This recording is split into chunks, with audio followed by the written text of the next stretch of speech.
पे और पूंजीपतियों को चोट लगी है ना। और जो हाई पावर कमेटी बनी थी उसमें जो मांगे सरकार ने नहीं मानी, उसको लेकर के 25 तारीख से दोबारा किसान बैठे थे। यही बात है ना गंगेश्वर? अभी जब किसान संगठित होकर के हम इमेजिन नहीं कर सकते, जो किसान नहीं रहा या जिसके पास में जमीन नहीं है वो इस बात को सोच नहीं सकता है। सुनन बात करना गुलाम है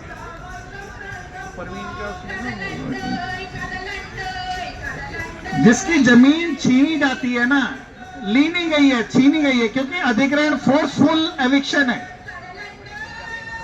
अभी जैसे दिल्ली के अंदर मेट्रो का एक्सपेंशन हो रहा है, दिल्ली एनसीआर में, तो आपकी चाहे इच्छा हो चाहे ना हो, सरकार उसके लिए विशेष कानून लाके वो जमीन को ले लेगी, आपका घर को तोड़ देगी।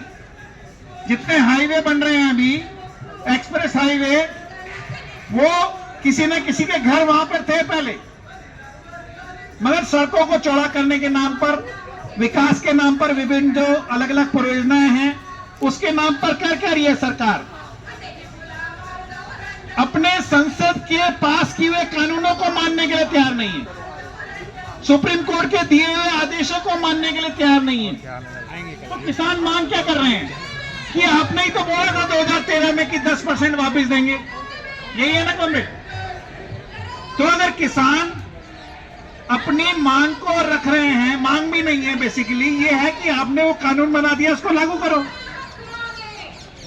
उस कानून को जो संसद से, विधानसभा से, यूपी के पास है, सुप्रीम कोर्ट का निर्देश है कि बिना रिहैबिलिटेट किए, बिना वैकल्पिक स्थान दिए, या जो भी आपकी योजना है बिना वो किए आप किसान को बेदखल नहीं करोगे। सरकार उनको जबरदस्ती बेदखल कर रही है। साफ तौर पे पूंजी से टकराव है।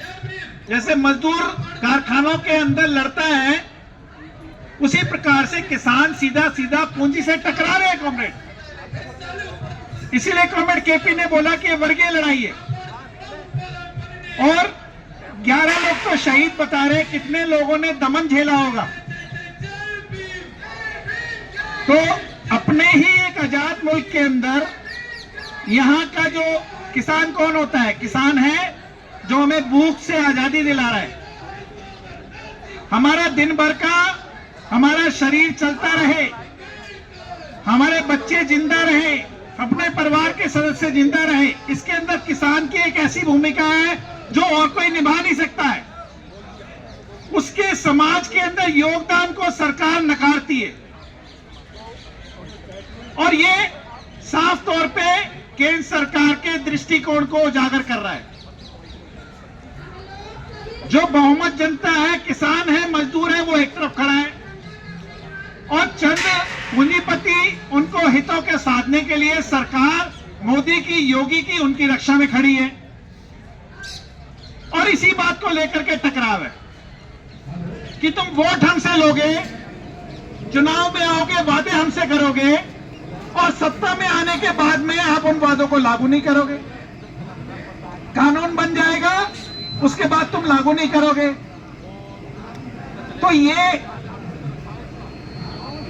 जो बुनियादी कानून बने हैं, जो अधिकार है इंसान का अपनी जमीन के ऊपर, जो मानवीय अधिकार है एक प्रकार से, ये उसका उल्लंघन कर रहे हैं योगी सरकार और मोदी सरकार, मानवीय अधिकारों का।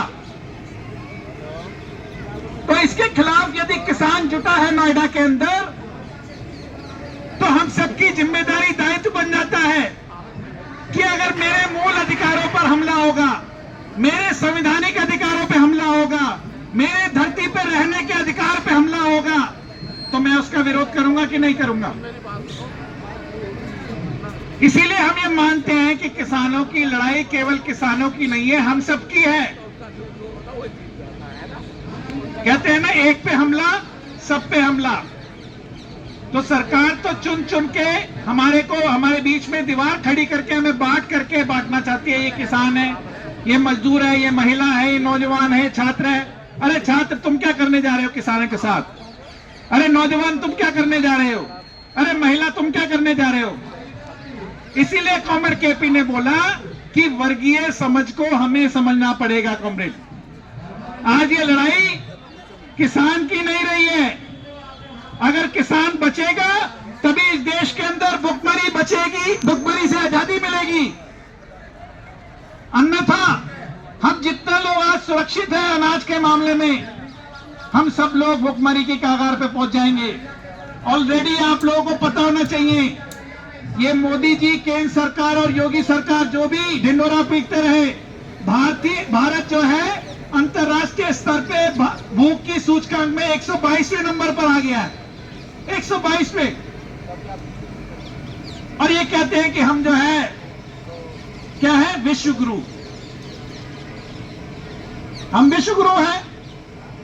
हमारे देश के अंदर लोग भूखे सो रहे हैं, बच्चे भूखे सो रहे हैं, 2 समय उनको खाना नहीं मिल रहा है, दूध नहीं मिल रहा है, ये कहते हैं हम विश्व गुरु हैं। तो होगे तुम विश्व गुरु।